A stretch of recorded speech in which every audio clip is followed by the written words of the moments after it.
Welcome back to the Local Vibe. Thanks so much for staying with us. So for fans out there of the Andy Griffith Show, there is a new book that has an in-depth look of the show, and it's just in time for Mayberry Days in Mount Airy. Which is very cool. So joining us to share more now is Neil Brower. He is the author of The Essential Mayberry, behind the scenes of the Andy Griffith Show. Good morning.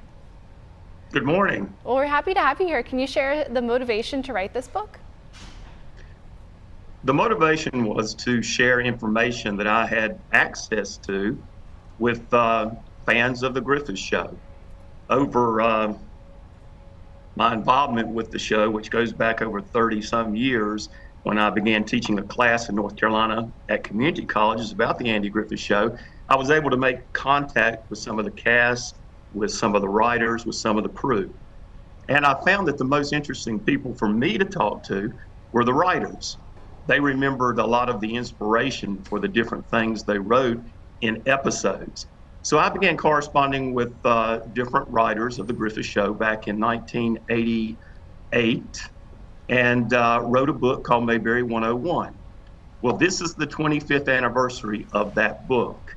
And I had worked with another writer soon after I finished Mayberry 101, who wrote 34 episodes. His name was Jack Ellison of the Griffith Show, and we corresponded for 13 months. I would send him questions in the mail before computers, and he would answer them about each episode.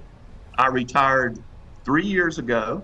I had put those letters from Jack Ellison, the Griffith Show writer, aside, and I thought, well, now's the time to do something with them.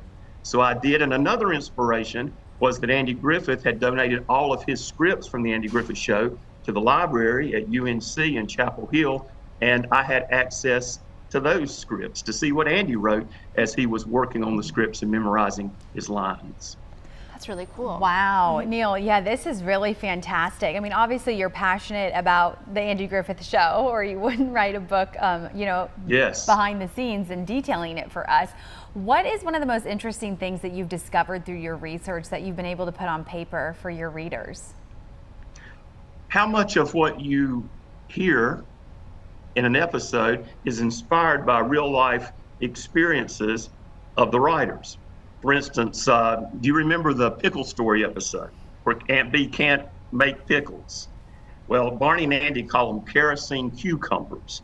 And the author of that script, Harvey Bullock, said, my mother-in-law could never fix pickles, and we called them kerosene cucumbers. So when I wrote this episode about Aunt Bee not being able to make pickles, that's where I got the inspiration for that name.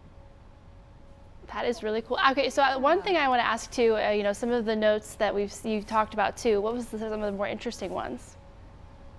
Some of the more interesting episodes? Notes on the scripts? More interesting, let me think. One of the things that comes to mind is always growing up in North Carolina, when Andy or Barney would talk about going to get a bottle of pop, I thought that was so wrong. We would say in Asheboro, where I grew up, I'm gonna go get a Coke. Mm-hmm. And I asked the writers about that, why they use bottle of pop, and they said because they could not give Coke or Pepsi or a brand name free advertising by including that name in the script. That's so funny. Okay, so we hear you'll have the book at Mount Airy Days.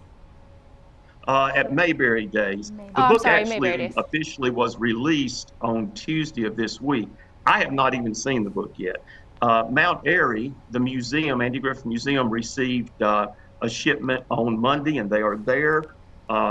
They should have some of the books in bookstores in Mount Airy, but for the general public, it'll probably be a few more days before it'll be found in any stores, or if you can order it online, it'll be a few more days.